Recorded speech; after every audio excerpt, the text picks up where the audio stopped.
اللهم صل على محمد طب القلوب ودوائها وعافية الأجساد وشفائها ونور الأبصار وجلائها وعلى آله وصحبه وبارك وسلم. بسم الله أوله وآخره. We have some unfinished business from session 2. It was not possible for me to put all the components together in an hour and a half. So without your permission, I decided to take out a certain part of it and relocate it into session 3. And I hope that you would approve of my decision. We ended with that verse from Surah Al-A'raf, بعد أعوذ بالله من الشيطان الرجيم وإذ تأذن ربك ليبعثن عليهم إلى يوم القيامة من يسومهم سوء العذاب. And your Lord God has declared that He will now raise, ba'atha, send against them, Banu Israel in particular, those who will inflict upon them until the last day the worst possible punishment. Su' al-azab. Who are they who are now going to be raised? And when we have understood who are those who are going to be raised, we will understand the reality of the world today. We'll be able to anticipate events that are going to come tomorrow, and we'll then be able to deal with guidance and strategy. The Prophet ﷺ came upon companions of his who were sitting talking amongst themselves. And he asked, what are you talking about? And they said, we are talking about the signs of Akhiru Zaman, the Sa'ah. And then he replied in an answer which is located in Sahih Muslim, that the last hour will not come until, and he mentioned 10 signs. And if I had you as my class, then I could say no dinner for you until you memorize all 10. So you got in the way. These 10 signs have not been given to us in the chronological sequence in which they will occur. No. So not because I mentioned Dajjal first, does it mean that this is the first to occur. The 10 signs are, number 1, Al-Masih al-Dajjal. Al-Masih is Nabi Isa alayhi salam. Al-Masih al-Dajjal is the false Messiah, the one who will seek to impersonate the true Messiah. The Christians call him the Antichrist.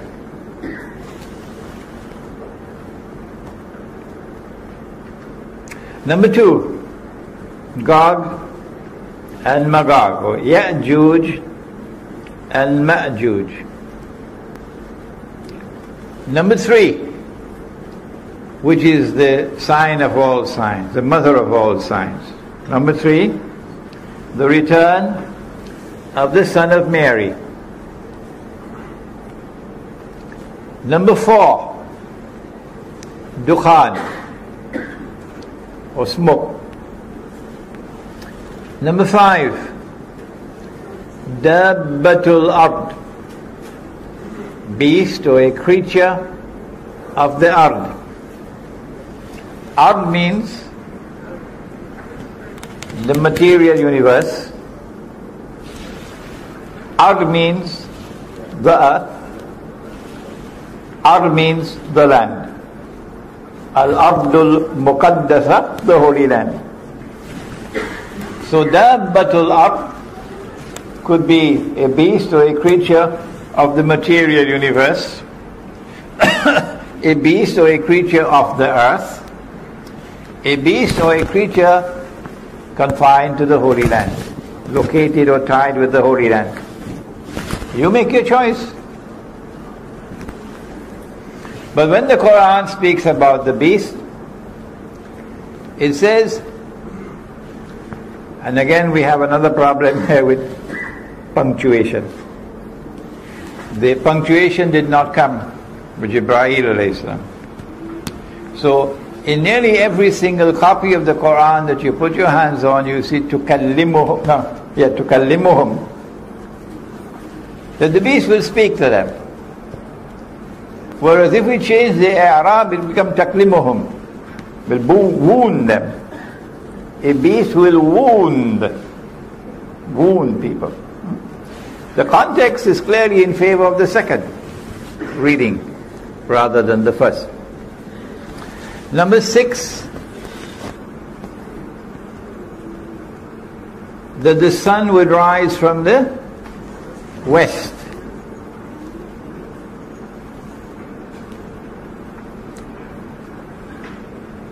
In the Quran, Ibrahim alayhi salam is having a confrontation with a ruler.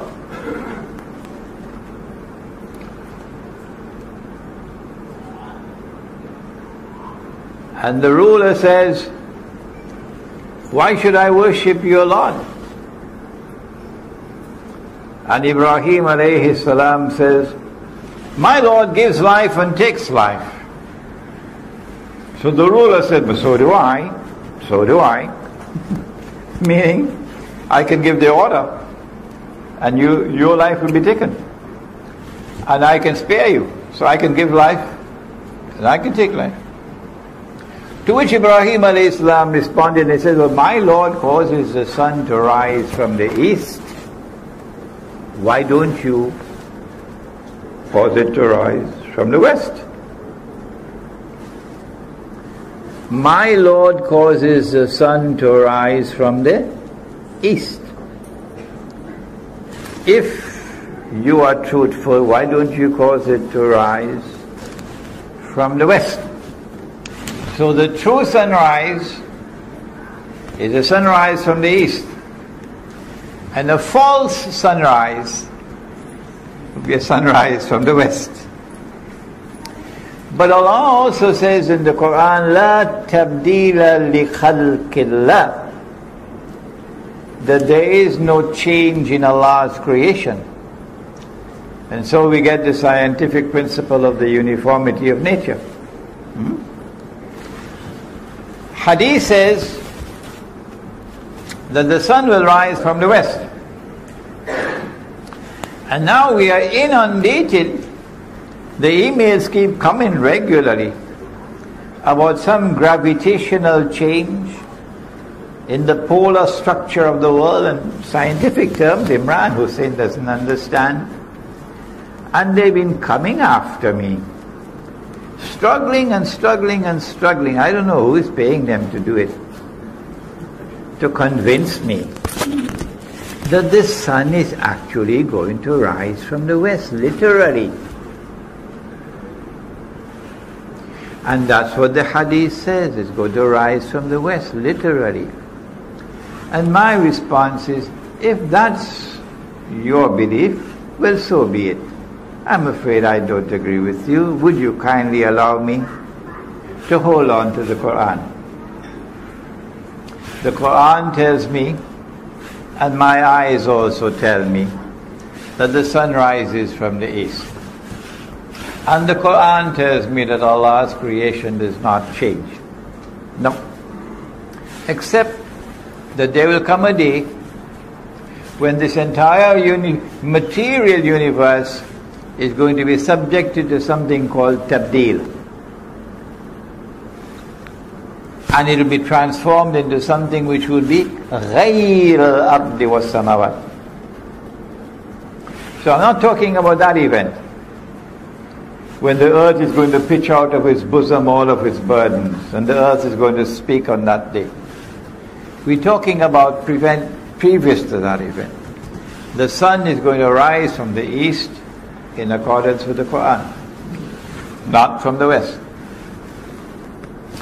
And so I understand it to be symbolic language, not to be literally understood. But you don't have to accept my view. No. However, it'll be so nice of you if you respect me. Respect me to allow me to hold the view I want to hold, and don't push it down my throat. I don't do that to you, do I? So you don't do it to me. So number 6, that the sun would rise from the west. And I understand that to be that the world is going to experience what is in fact a false sunrise. A new world order coming into being, which will be exactly opposite the one that Allah created.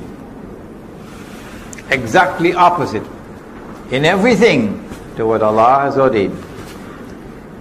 And I say that world has already come into being. Yes. It's modern Western civilization, which today has taken control of the world. But you don't have to accept my view, and let's not argue over it. Number 7, 8, and 9. 3 khusuf, plural of khas. 3 earthquakes. But these are not just earthquakes. These are movements of the earth which will cause a sinking of the earth. And the earth will swallow what it swallows. 1 in the east, 1 in the west, and the third one in Arabia. And number 10, that a fire will come out of Yemen. We have anyone from Yemen? No one from Yemen? Okay. A fire will come out of Yemen and will drive people to their place of assembly, of hashar, for judgment. These are the 10 known as the major signs. And in these 10 major signs you find major actors of Akhirul Zaman and major events of Akhirul Zaman. We want to focus now for a while on Gog and Magog. Why?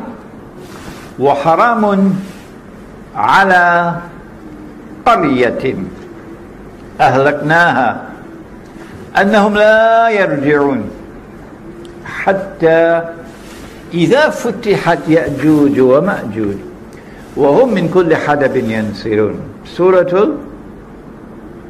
Come on somebody, help me. Anbiya, Suratul Anbiya, Surah number 21. Allah speaks of a town which He has destroyed. The people of the town have been exiled, sent out, and He's placed a ban on them. They can never return to reclaim that town as their own until Gog and Magog have been released, futihat, open. And they spread out in all directions, or they come down from every height. Using our methodology, and this is the book in which I have done it, the Islamic view of Gog and Magog in the modern world, and my wife has just informed me that we're running out of some copies, but never mind, give your name, and we'll try to get the books to you, inshallah, if we run out of copies.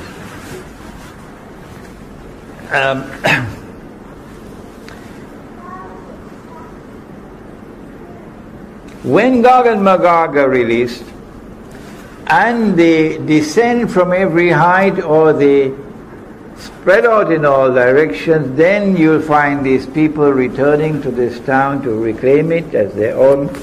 And using our methodology, we came to the conclusion that the town is Jerusalem. And therefore, when you see Banu Israel being brought back to the Holy Land to reclaim it as their own, which they have done today,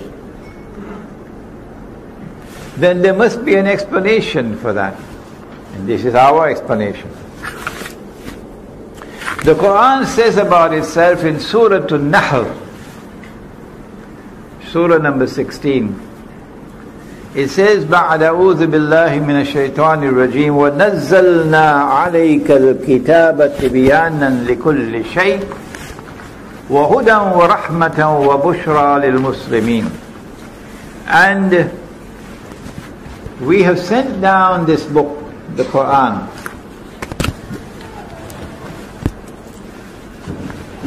with an explanation in it for all things.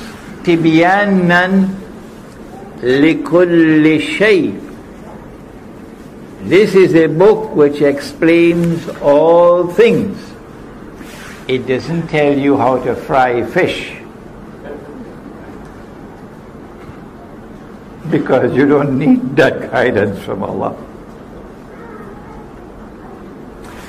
But all those things wherein you need guidance from Allah, Allah provides the answers. Banu Israel were driven out of the Holy Land 2,000 years ago or more. And for 2,000 years they lived in exile. Today, after 2,000 years, they have returned to the Holy Land and reclaimed it as their own. And today I ask, as I have asked again and again the scholars of Islam, I even mention, I don't normally call people by their names, but I even mentioned the name of Dr. Yusuf Qaradawi in a public lecture to send a message. Please, is this happening by accident?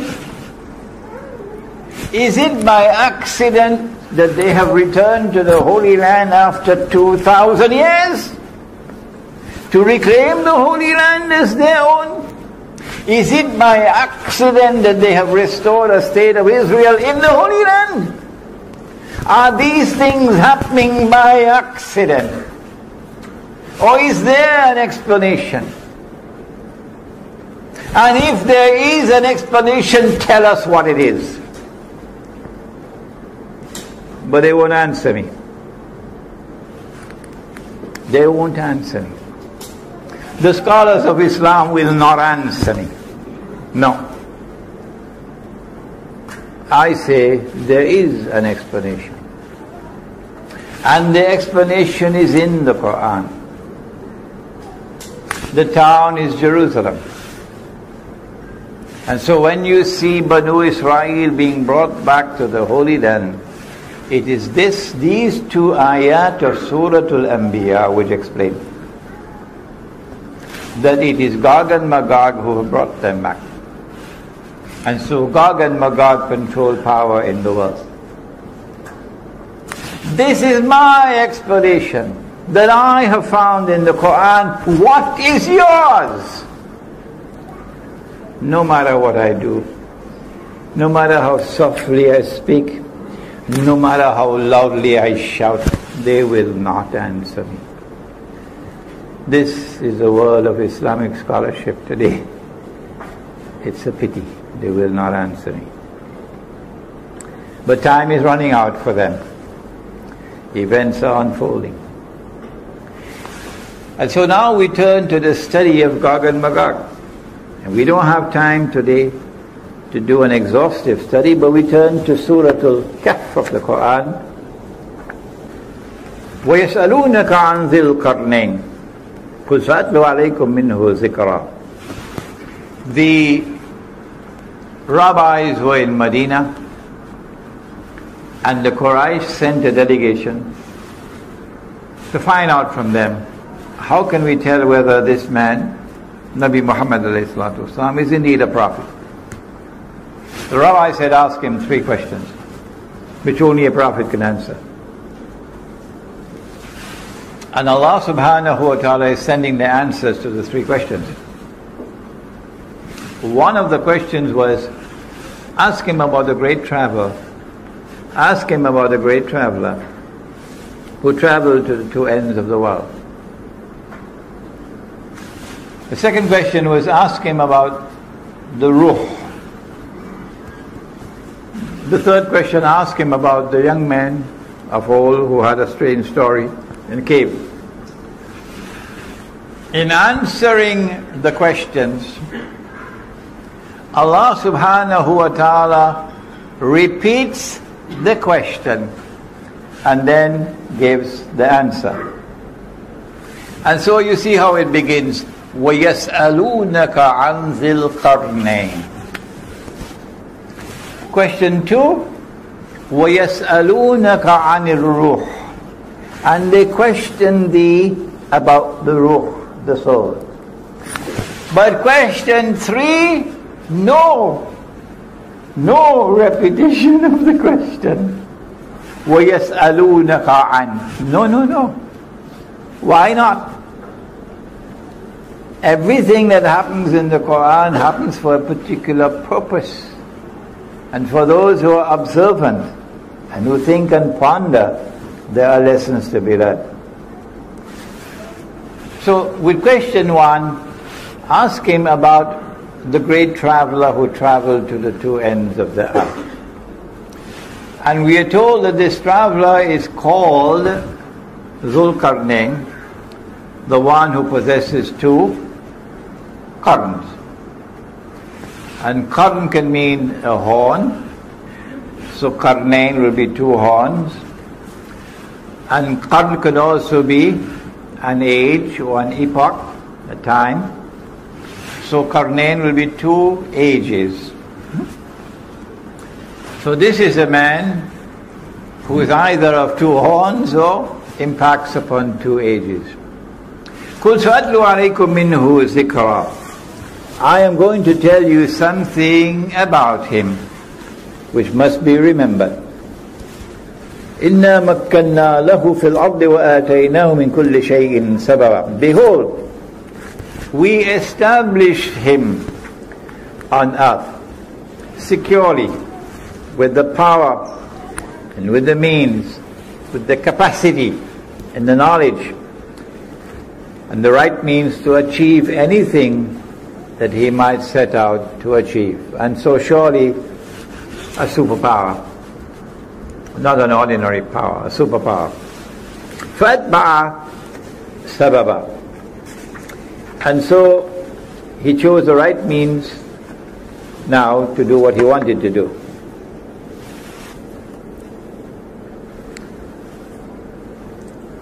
حتى إذا بلغ مغرب الشمس. He sets out on a journey to the west, and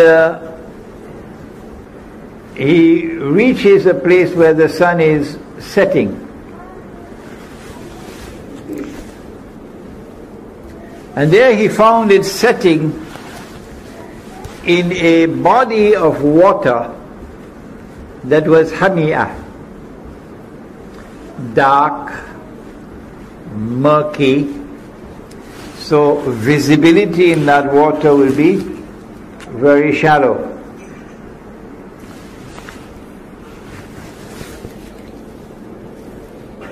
And there he came across a people, and then Allah subhanahu wa ta'ala now wants to teach a lesson.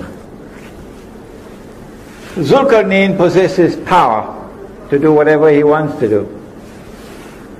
But Zulqarnain also has faith in Allah. When power rests on the foundations of faith, how will power be used? So Allah subhanahu wa ta'ala says, to Dhul Qarnayn, قلنا يا ذا القرنين إما أن تعذب وإما أن تتخذ فيهم حسنا. You have a choice to use your power either to punish or to reward. Treat them nicely. How are you going to use your power? Next verse. Dhul Qarnayn then responds and says, those who are committing acts of wickedness, zulm, oppression, I will use my power to punish them. And when they return to you, you will also punish them. And so the perpetrators of injustice and oppression and wickedness will be punished both here and there. And so there will be an essential harmony between this world here under and that world above. Okay? But those who are righteous in conduct, I'm going to treat them well and reward them and only give them that which is easy for them to fulfill. And so when power rests on the foundations of faith, power will be used to punish the oppressor, and power will be used to support and to help and to reward those who have faith and who are righteous in conduct. That is what the world could have been if we had followed the Quran. That is what the world could be like if you follow the Quran. Is it possible for us to identify that body of water? If we can, we'll be on the way to locating the geographical location of the area in which we're talking about. We're going to do that in a moment, inshallah. Then Dhul Qarnayn set off on the second journey now, and he's going to the rising of the sun. And when he had traveled to the distance that he could travel, the Quran does not tell us how far it was, he came upon a people, لَمْ نَجْعَلْ مِن دُونِهَا سِتْرًا, a people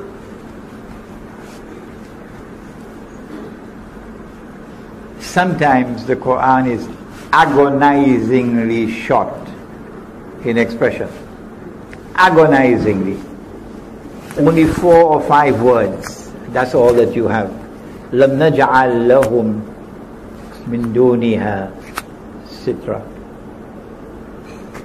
We have not provided for them as a covering other than this covering.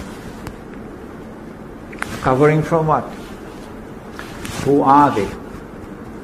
We have to try to penetrate now and give our own understanding. It appears to us that it is the natural covering that you have from the sunshine. So a people living a primitive way of life. A people living a primitive way of life. When power rests on the foundations of faith, how will power be used when it confronts a people living a primitive way of life?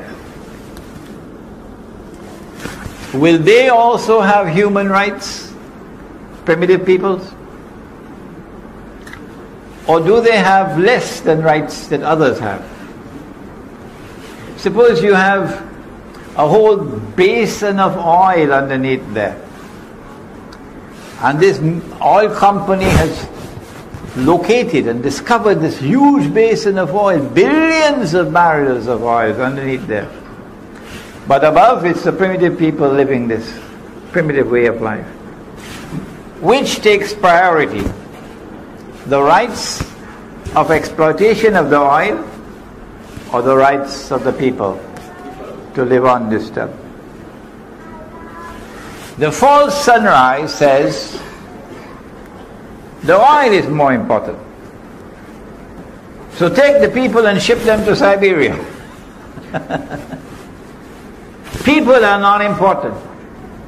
You can dispense with their rights.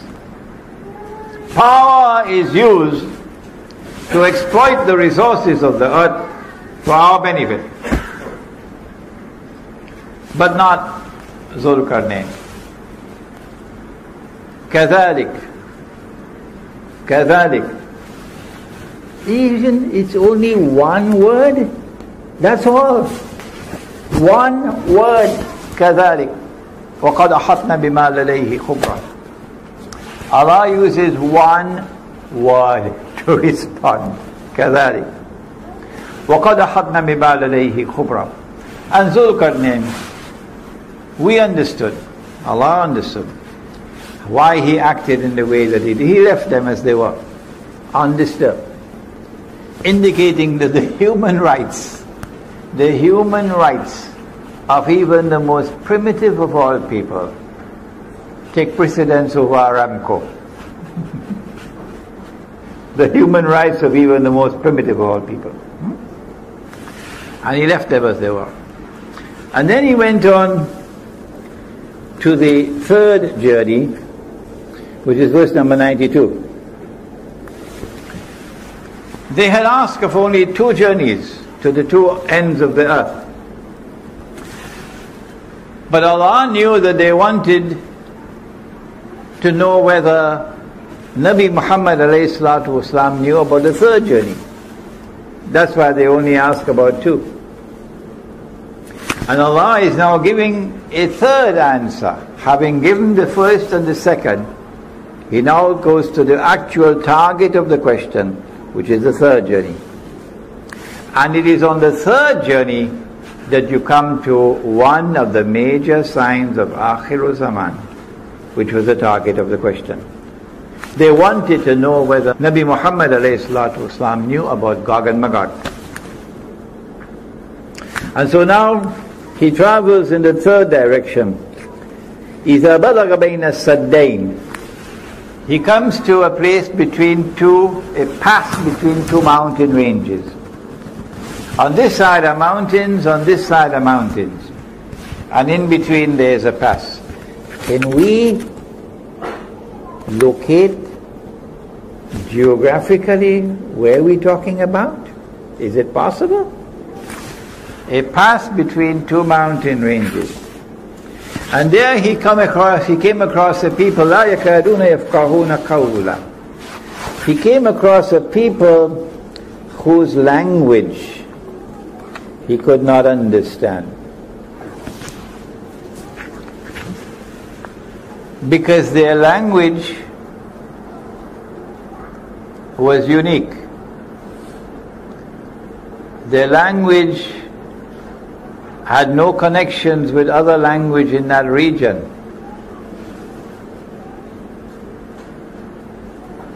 It was a language which was not connected with all the other languages in that region. It was a unique language.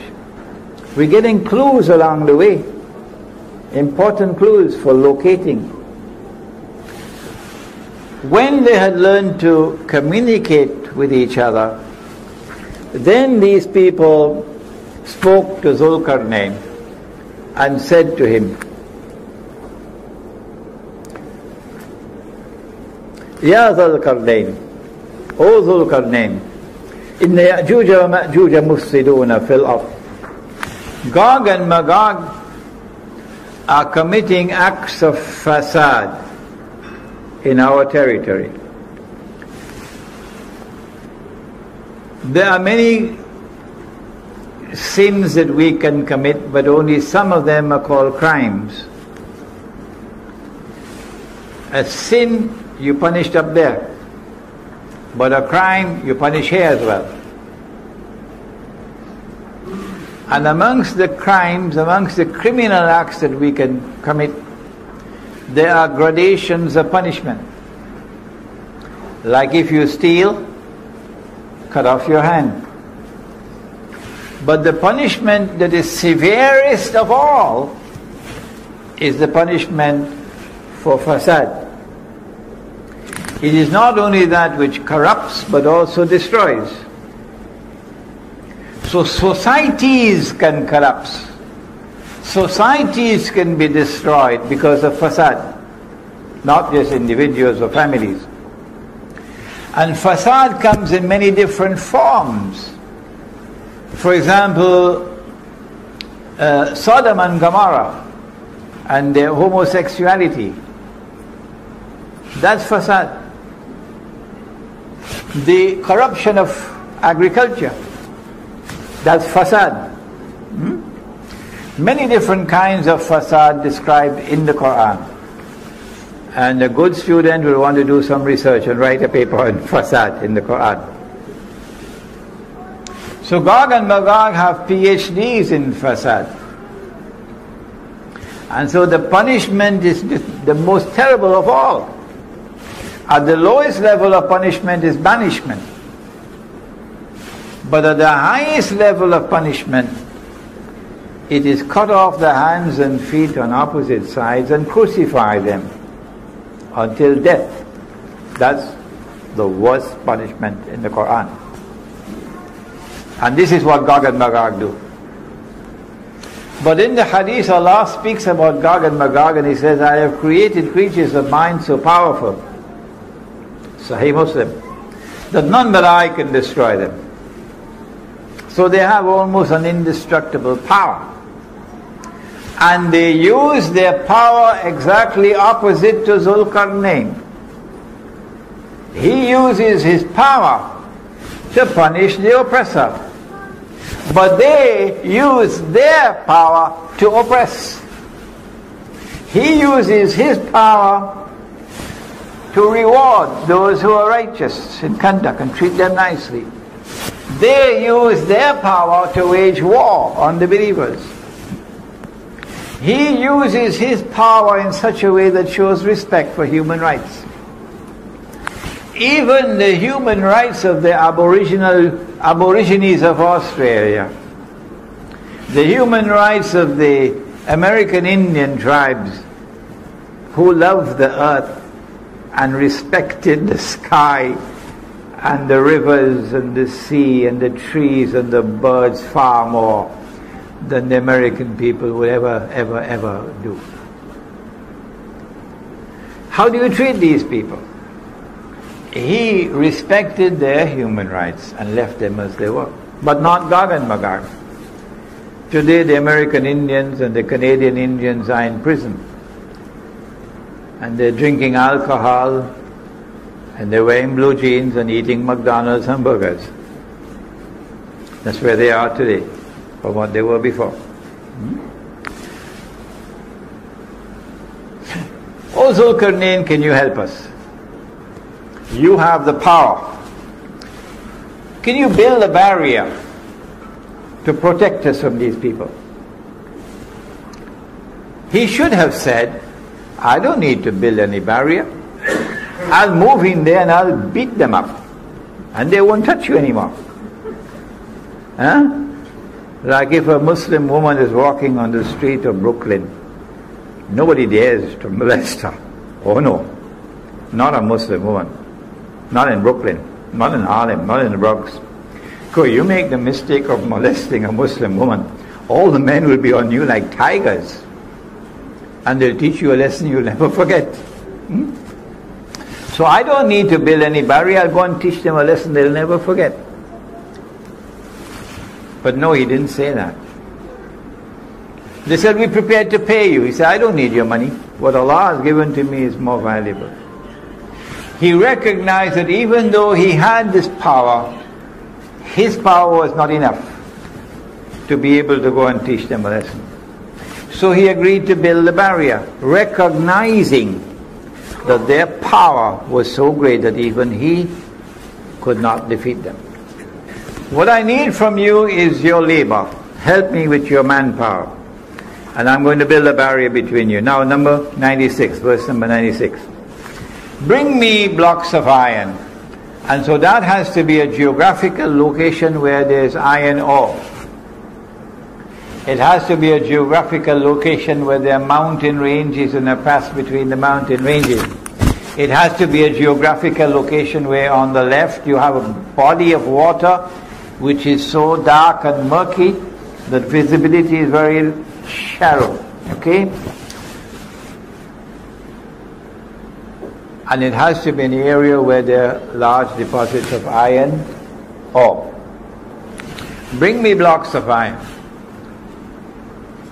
And after he had covered the pass with blocks of iron, he said, build a furnace, blow with your bellows, and now bring me molten copper. So he poured the molten copper, and the engineers, we have an engineer here, tells me that this is to prevent rust. And after he had built the barrier and covered it, the Quran speaks, it changes from the word saddain to use another word, sadafain. In verse number 95, آتوني زبر الحديد حتى إذا ساوى بين الصدفين. Previously the word used was saddain, but now the word used is sadafain. Saddain is two barriers, two mountain ranges, but sadafain is something else. It is like the two sides of a shell. We're going to have some pictures just now. The two sides of a shell. You've been to the seashore. When you open a shell like this, it will join at the bottom, but open at the top. That's the shape of the pass between the mountains. Join at the bottom, open at the top. So when he had blocked off this space, this sadafain, now the molten copper is put on it, and then he says, هذا رحمة من ربي. Gog and Magog could neither scale the barrier nor could they penetrate it, so they are now trapped behind the barrier. And so Zulkarnain now says, هذا رحمة من ربي. This barrier is constructed in consequence of Allah's kindness and grace. فَإِذَا جَاءَ وَعْدُ رَبِّي. But when that time comes of which my Lord has warned, إِذَا فُتِحَتْ, they will not return to reclaim the town as their own until إِذَا فُتِحَتْ, until Gog and Magog are released. When that time comes for Gog and Magog to be released, so that Banu Israel are to be brought back to the Holy Land, جِئْنَا بِكُمْ لَفِيفًا, brought back as a motley crowd. At that time, جَعَلَهُ دَكَّا, Allah is going to bring down this barrier and it become dust. Would Alexander, the Greek general who worshipped Zeus and Mars and Venus, Venus was a goddess, instead of Allah, would he speak like this? And yet you have so many people saying Zulkarnain was Alexander, or Zulkarnain was some Zoroastrian who was an emperor of Persia. Zulkarnain has to be someone who worships Allah, the one God. When that time comes of which my Lord has warned, He's going to cause this barrier to collapse, to become ruins. And then at that time, وَتَرَكْنَا بَعْدَهُمْ يَوْمَئِذٍ يَمُوجُ فِي بَعْضٍ. Allah will then cause Gog and Magog, it seems, to surge against each other like waves crashing against each other. Or Allah will cause mankind to enter into an age of universal anarchy, with people surging against each other, clashing with each other all over the earth. وَتَرَكْنَا بَعْدَهُمْ يَوْمَئِذٍ يَمُوجُ فِي بَعْضٍ. And when you see these things happening on the face of the earth, you know the trumpet is coming. وَنُفِخَ فِي الصُّورِ فَجَمَعْنَاهُمْ جَمْعًا. وَعَرَضْنَا جَهَنَّمَ يَوْمَئِذٍ لِلْكَافِرِينَ عَرْضًا. And on that day we shall place hell for all to see. In other words, this world is going to become a living hell before the eyes of those who deny the truth. الَّذِينَ كَانَتْ أَعْيُنُهُمْ فِي غِطَاءٍ عَنْ ذِكْرِي وَكَانُوا لَا يَسْتَطِيعُونَ السَّمْعَ. They are those whose eyes have been veiled against any remembrance of Allah. They could not bear to listen to the voice of truth. And then finally this verse has to be included in the passage. أَفَحَسِبَ الَّذِينَ كَفَرُوا أَن يَتَّخِذُوا عِبَادِي مِن دُونِي أَوْلِيَاءَ إِنَّا أَعْتَدْنَا جَهَنَّمَ لِلْكَافِرِينَ نُزُلًا. Do they who reject the truth, do they perchance believe that they would succeed in embracing my true servants who worship me to become their awliya, their friends and their allies, while excluding me? And thus to trap them in the world which will become a living hell. Verily we have readied hell, Jahannam, to welcome all those who deny the truth. This is the passage of the Quran that introduces the subject of Gog and Magog. Now let's turn to the pictures and see whether we can locate. This is the Caucasus Mountains here, the white being the snow. And on the left side there is a body of water which is so dark and so murky, with so much algae in it, that it has been given a name. And that name has been there with it for many, many, many years. Even the time of Ibn Kathir. It's called the Black Sea. It's called the Black Sea. Why? Because it is so dark. If you go to the Mediterranean Sea and you're on a ship, you could see several meters underneath the water. But if you go to the Black Sea, you'd hardly be able to see more than 1 meter underneath the water. Ibn Kathir recognizes this to be the sea mentioned in the Quran as Hamiyah. On this side of the Black Sea is the Caspian Sea. And in between the Caspian and the Black Sea is this body of land. So we see that Zulkarnain is traveling in that direction to the west, and then in this direction to the east. And incidentally, the Caspian Sea was destined to hold a huge basin of oil. A huge basin of oil underneath the Caspian Sea.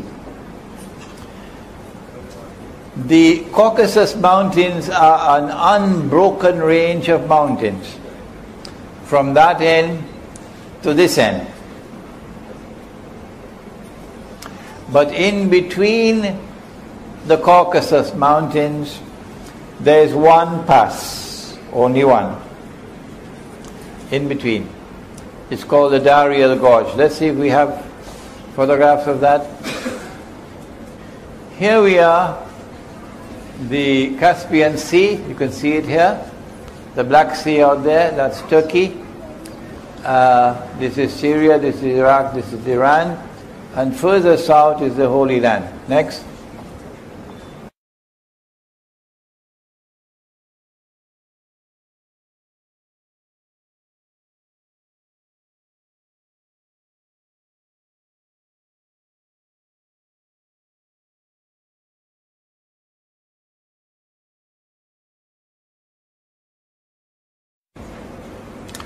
Here's a better photograph of the Caucasus Mountains, Black Sea, Caspian Sea next.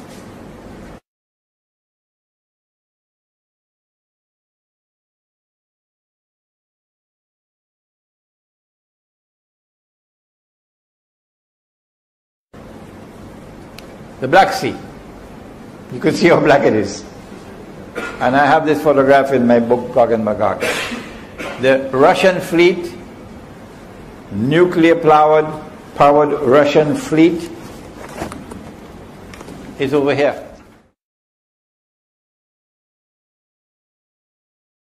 Over here. So, when Gog and Magog are released, says the Hadith, the first of them will pass by the Sea of Galilee. That's where the Sea of Galilee is, north of Jerusalem.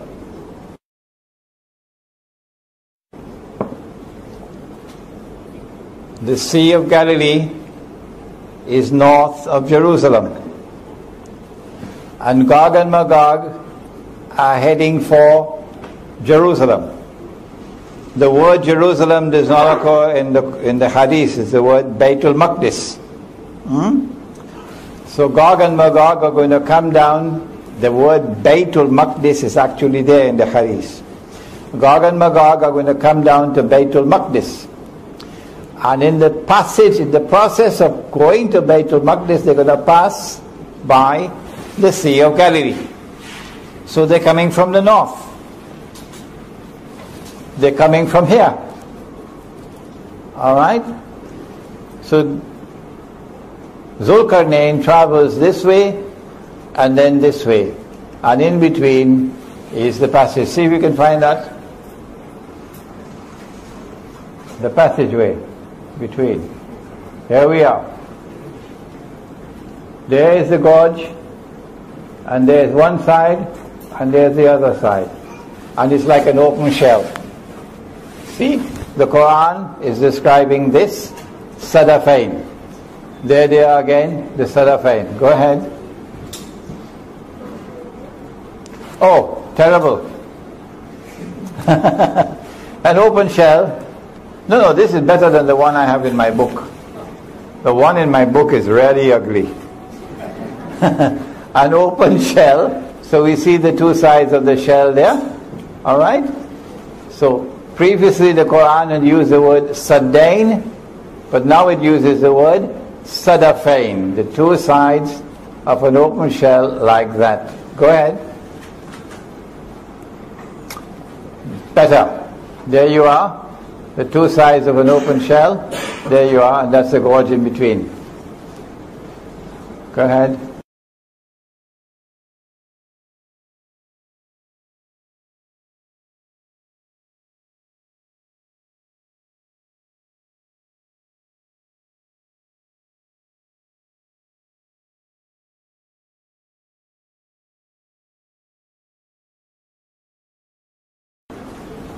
Okay, Black Sea, Caspian Sea. Yeah, go ahead. See, we have some more. One of the major events of Akhirul Zaman is the conquest of Constantinople. And there's Constantinople. Mustafa Kamal insists that the name is Istanbul, and if you use the name Constantinople, you can be arrested. And the Turkish post office will not accept any mail with the name Constantinople, because he wants us to believe, and the Ottoman Islamic Empire wants us to believe, that the conquest of Constantinople prophesied by Nabi Muhammad already occurred in 1453. Wrong. The conquest of Constantinople is still to occur. And the reason why the conquest of Constantinople takes place after the Malhama, and maybe in the fourth session we can deal with Malhama. The conquest of Constantinople is important. Why? Because Eastern Christianity did not form an alliance with the Jews. Western Christianity did. Eastern Christianity is Rome of the Quran. And Nabi Muhammad ﷺ said that we Muslims are going to form an alliance with Rome. That alliance is important because the major force that faces Israel, the major threat to Israel, comes from Russia. The Russian nuclear-powered navy is here.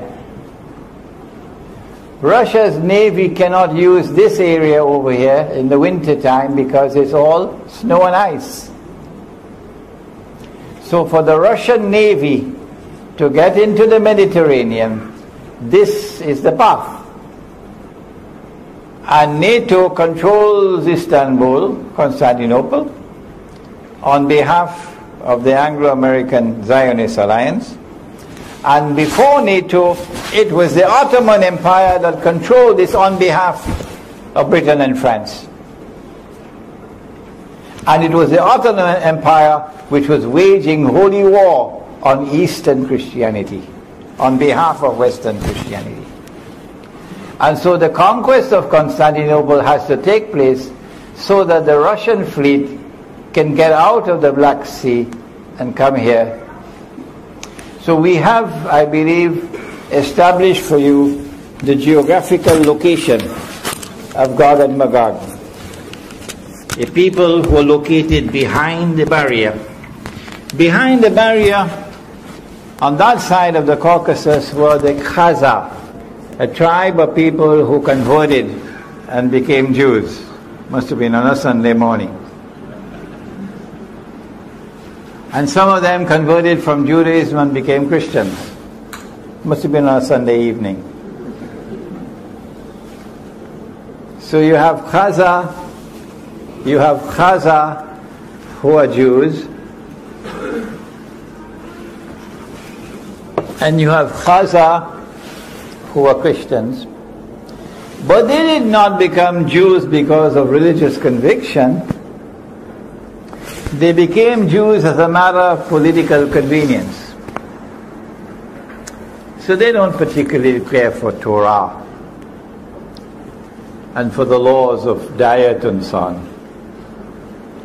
So these are people who are Jews as a nation, but not as a religion. Huh? A nation, not a religion. These are the people who today control power in the world. Now I have to make a confession. In this book, I came to the conclusion that Gog and Magog are the two rival powers in the world today. The Russian-led alliance I identified as Magog, and the Anglo-American alliance I recognize as Gog. I think that is now inadequate. Rather, a more accurate analysis would be that Gog and Magog are located within both the superpowers.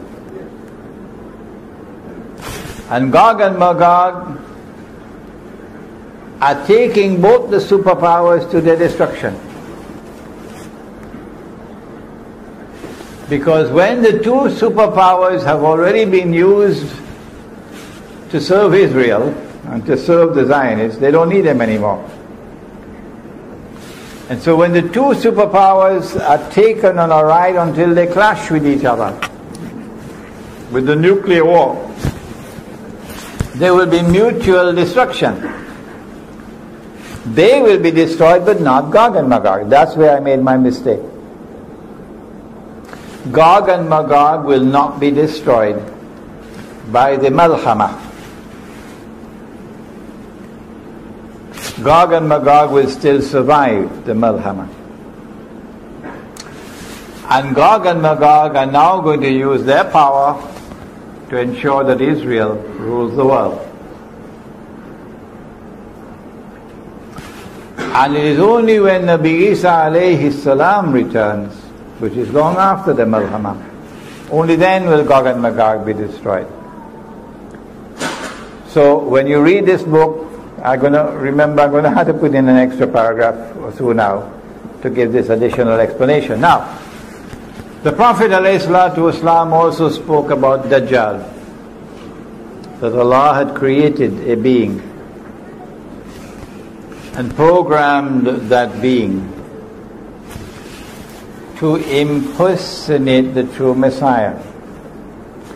They rejected him, the true Messiah, and they're waiting for the true Messiah to come. And so Allah is going to send into the world someone who will impersonate the true Messiah.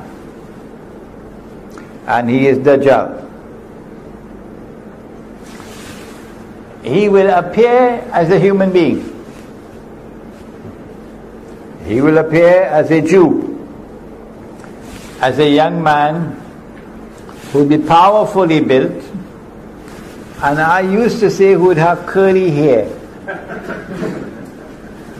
Until an Egyptian came, he explained to me, he says, no, Sheikh, the Orthodox Jews have to wear curls at their side here. And that is what the Prophet is speaking about. And you see them in Brooklyn with the curls at the side, okay? So he would be a human being. He would appear rather as a human being. As a young man, powerfully built, a Jew with curls. And he's going to stand up in Jerusalem. I don't say he's going to appear in Jerusalem. He could appear somewhere else, but he will stand up in Jerusalem and declare, I am the Messiah. And all those who had eyes and couldn't see would recognize him as the Messiah. He would have deceived them. His name is Dajjal because he deceives. He has a PhD in deception. In order for him to successfully impersonate the Messiah, he's got to rule the world. He's got to establish his power as the supreme power in the world. When he has done that, he has to rule the world from the Holy Land. Only then he can declare, I am the Messiah. A convenient earthquake will have to take place, which will bring down Masjid al-Aqsa, and they have the power to do convenient earthquakes. And then he has to rebuild the temple. And then he declares, I am the Messiah, and they'll accept him as the Messiah. But he would not be the Messiah, he would be Dajjal. In this book, I have explained,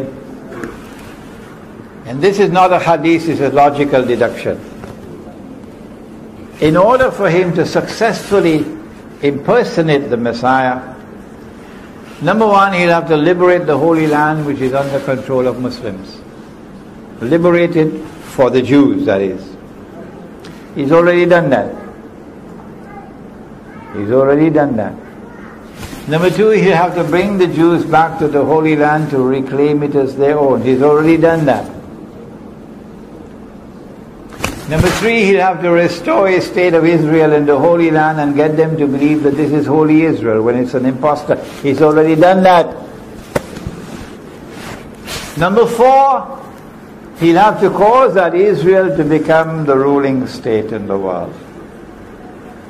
Israel may already be ruling the world today, but it's doing it from behind the hijab.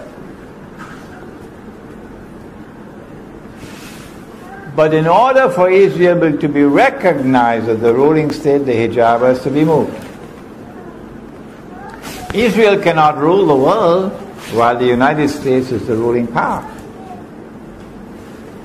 In this book, I have analyzed a hadith that when Dajjal is released, he live on earth for 40 days, a day like a year, a day like a month, a day like a week, etc.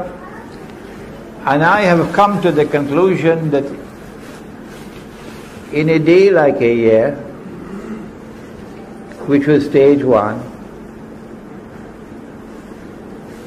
he caused Britain to become the ruling state in the world. In a day which is like a year, in stage one, Dajjal caused the island of Britain to become the ruling state in the world.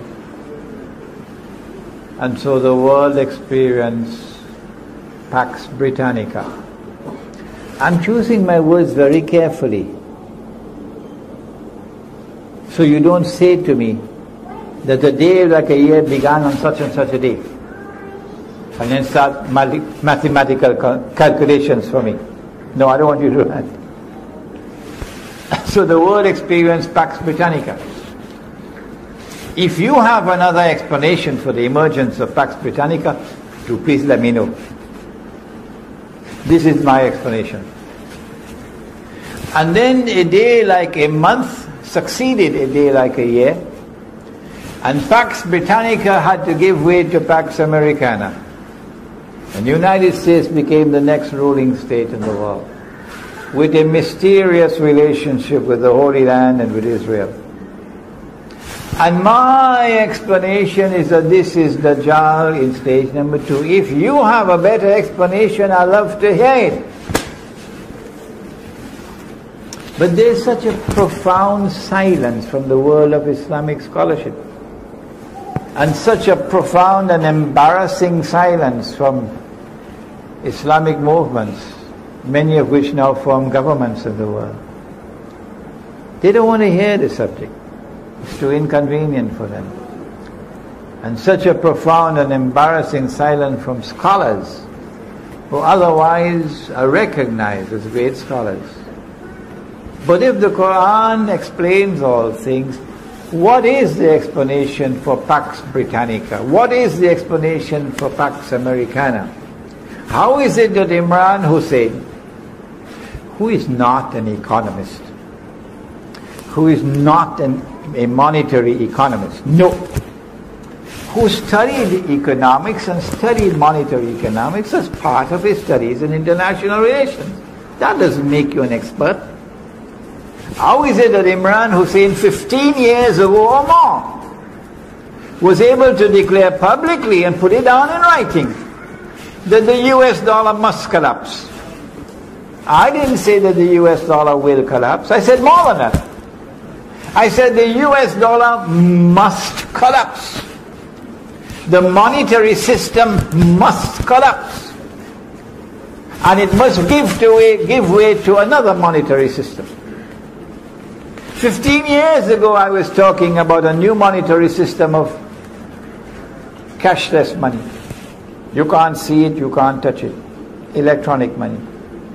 Today we are on the doorstep of the collapse of the US dollar. Where did I get the knowledge from? Was it a jinn whispering in my ear? Was it an angel whispering in the other ear? When will they wake up? This is not whisperings in my ear. This is scholarship. This is the application of a methodology to the sustained study of Akhir Zaman. That's where I got it from. And so as you study the subject of Dajjal, you'll understand political history, and you'll understand economic history, and you'll understand how to respond. I'm only introducing the response now. In the next session, we'll speak more about the response. Dajjal is about to move to a day which is like a week. And in that day which is like a week, Israel has to take over from the United States as the next ruling state in the world. And they ask me, how can little Israel rule the world? And I say to them, you dumb. Is there any American politician in the ruling state in the world today who has any kind of a hope to win an election if he stands up against Israel? You dumb. Israel controls the United States of America. And the President of Israel, or the Prime Minister Ariel Sharon, he said that. We control the United States. He said it publicly. So it's not little Israel. It is the Zionist movement, it's the Anglo-American alliance, which is now a Zionist alliance. It is Gog and Magog. They are the ones who control power in the world, and they are delivering to Israel the status of ruling state in the world. In order for Israel to rule the world, it has to rule over the Arabs. And so you had the first Arab Spring 100 years ago. You've got to study history. This is not the first Arab Spring. The first Arab Spring was 100 years ago. And that first Arab Spring eased out the Ottoman Empire and brought into being client states that were overtly client states. Saudi Arabia, who will now control the heartland of Islam on behalf of the Zionists. It brought into being governments and rulers who now acted on behalf of the Zionists. The second Arab Spring is doing the same thing. The biggest obstacle in the way is Syria. And the most important plum in the whole basket is Syria. Is Syria. And in order for them to rule the world, they got to rule over the Arabs. To rule over the Arabs, you have to decimate the Arabs. You can't have so many Arabs, there are too many Arabs. And so, وَيْلٌ لِلْعَرَبِ مِنْ شَرٍ قَدْ اقْتَرَبَ, said Nabi Muhammad alayhi salatu wasalam. Woe unto the Arabs, because of a great evil which is going to come upon them. It's close. Gog and Magog. And he prophesied that the Arabs are going to be wiped out by plague. So biological warfare. The Arab Spring is meant to lead to the Arab slaughter. So you have a manageable Arab population in the world. And when the attack on the Arabs takes place, the biological one, the only place where you can find safety is in Mecca and Medina. Because neither Dajjal nor plague can enter into Mecca and Medina. When Israel rules the world, it will be for a day which is like a week, a short period of time. And that will be the time of the most intense oppression for Muslims. At the end of that day, which is like a week, we're going to experience the emergence of Dajjal in person. But before Dajjal can appear in person, two things must occur. Before Dajjal can appear in person, two things must occur. Number one, the Malhama, or the Great War, which will make the First World War and the Second World War look like a fight over peanuts. So great will that war be. And after that, what's the next one? What comes after the Malhama? The conquest of Constantinople. And after the conquest of Constantinople, then comes the Khuruj of Dajjal. Dajjal was released in the lifetime of the Prophet ﷺ. وَإِذْ تَأَذَّنَ رَبُّكَ لَيَبْعَثَنَّ عَلَيْهِمْ إِلَى يَوْمِ الْقِيَامَةِ مَنْ يَسُومُهُمْ سُوءَ الْعَذَابِ. Gog and Magog were released at that time. Dajjal was released at that time. But Dajjal is not in our world of space and time. But now after the conquest of Constantinople, Dajjal will have his Khuruj. So you're going to see him in person, Mr. Dajjal himself.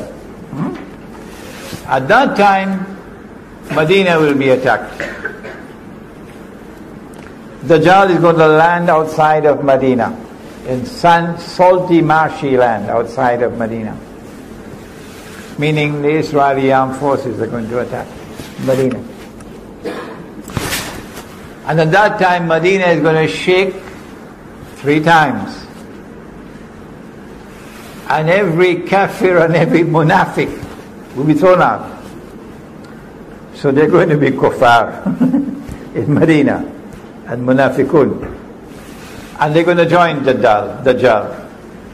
And the angels are going to bar Dajjal from entering Medina and divert his attack to Damascus. And when Dajjal reaches Damascus, then the three main actors of Akhir Zaman will all be together in the same geographical location.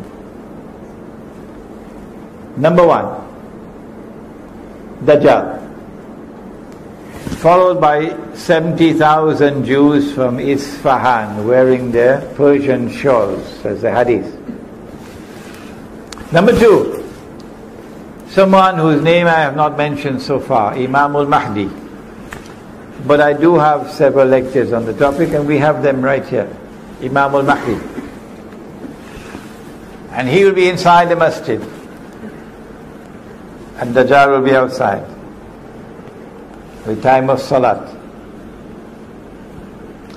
The first time the Messiah came, Allah appointed someone to positively identify the Messiah. Who was he? John the Baptist. The second time that the Messiah comes, Allah appoints someone to positively identify him. Who is he? Imam al-Mahdi. John the Baptist said, here he is, there's the man you've been waiting for, this is the Messiah. Pointing to his cousin, Nabi Isa alayhi salam. Imam al-Mahdi is about to lead the Salat when Dajjal comes, Nabi Isa alayhi salam comes down from the sky with his hands resting on the wings of two angels. And as he comes down in the masjid, the Imam will say, this is the son of Mary. This is Nabi Isa alayhi salam. History repeats itself, positive identification. And then the Imam will invite him to lead the Salah. I say, no, you've been appointed by the Jama'ah, you lead the Salah. And he will pray with us in accordance with the Sharia, which came to Nabi Muhammad alayhi salatu wasalam. It is after the Salat is over that he say, open the gates, because the masjid is barricaded. And Dajjal is outside. And Imam al-Mahdi is inside. And Nabi Isa alayhi salam is inside. The three main actors of Akhir Zaman in one place. Damascus. So the story of Damascus is not going to end with some foreign armed and foreign finance people overtaking the country on behalf of the Zionists. The story of Damascus will end only on that day. As he opens the gate and Dajjal sees him, Dajjal is going to melt like salt melts in water. And he's going to flee. Running. Today they're stamping their feet on the earth as bloody oppressors. But tomorrow they're going to be running. Yes, tomorrow they're going to be running. So good news for Gaza, hold on. Tomorrow they're going to be running. And Nabi Isa alayhi salam will pursue him and overtake him in a place called Lud and kill him. It is my opinion that when he is killed, he's going to pass into non-existence. Because he was programmed to act as he did. So he doesn't have to stand before Allah for judgment and to answer for his conduct and to be rewarded or to be punished. No, because Allah created him as a special creation. قُلْ أَعُوذُ بِرَبِّ الْفَلَقِ مِنْ شَرِّ مَا خَلَقَ. An evil creation to test mankind and to punish mankind. How do we respond to the awesome facade of Gog and Magog? And how do we respond to the oppression of the Dajjal? My answer is, you can't beat them. This is a sinking ship. They're taking all of mankind down with it. And if you're on board a sinking ship, and you know it is sinking, and you cannot prevent it from sinking, what do? Do you collect money and build $1 million masjid? Huh? No. If you on board a ship and it's sinking, and all those who go down with that ship are going into the hellfire, you can't prevent it from sinking, then the only thing that a sensible, intelligent person would do is to get off that ship. And that's what the young man did in Surah Al-Kahf. It is a philosophy of withdrawal from a godless world to preserve faith.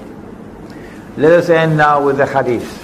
The Prophet said, sallallahu ta'ala alayhi wa sallam, there are some who would have difficulties with the Prophet, you know. Why did he say this? Why can't we be a part of mainstream society? What's wrong with the blue jeans Jamaat? So why did he say it? But this is what he said.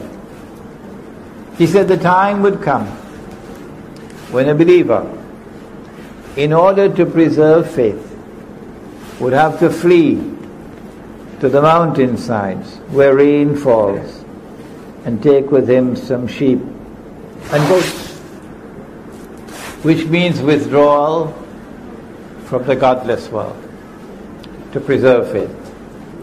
This is our response. Those who choose to remain in the cities, you must know that every city and every town is going to be destroyed. Surah Al-Isra. And those which are not destroyed are going to be punished with terrible punishment. We say withdraw to the remote countryside and build small communities of people who worship Allah with sincerity in their hearts. And we call that the Muslim village. The Muslim village will unite our people. So no sectarianism. No. The Quran and the Sunnah will unite our people. I have much more to say on the subject, but that will be in the next session, inshallah. ربنا تقبل منا إنك أنت السميع العليم وتب علينا يا مولانا إنك أنت التواب الرحيم برحمتك يا أرحم على نار الجحيم الله فهب لي توبة واغفر ذنوبي فإنك غافر الذنب العظيم إلهي لست للفردوس أهلا ولا أقوى على نار الجحيم الله فهب لي توبة واغفر ذنوبي فإنك غافر الذنب العظيم Tuhanku aku tidak layak untuk syurgamu tetapi aku tidak pula sanggup menanggung siksa nerakamu. Dari itu kurniakanlah ampunan kepadaku, ampunkanlah dosaku. Sesungguhnya Engkaulah pengampun dosa-dosa besar. Tuhanku, aku tidak layak untuk syurgamu, tetapi aku tidak pula sanggup menanggung siksa nerakamu. Dari itu kurniakanlah ampunan kepadaku, ampunkanlah dosaku. Sesungguhnya Engkaulah pengampun dosa-dosa besar. Ilahi lastu lil firdausi ahla wala aqwa ala naril jahim. الله فهب لي توبة واغفر ذنوبي فإنك غافر ذنبي العظيم إلهي لست للفردوس أهلا ولا أقوى على نار الجحيم الله فهب لي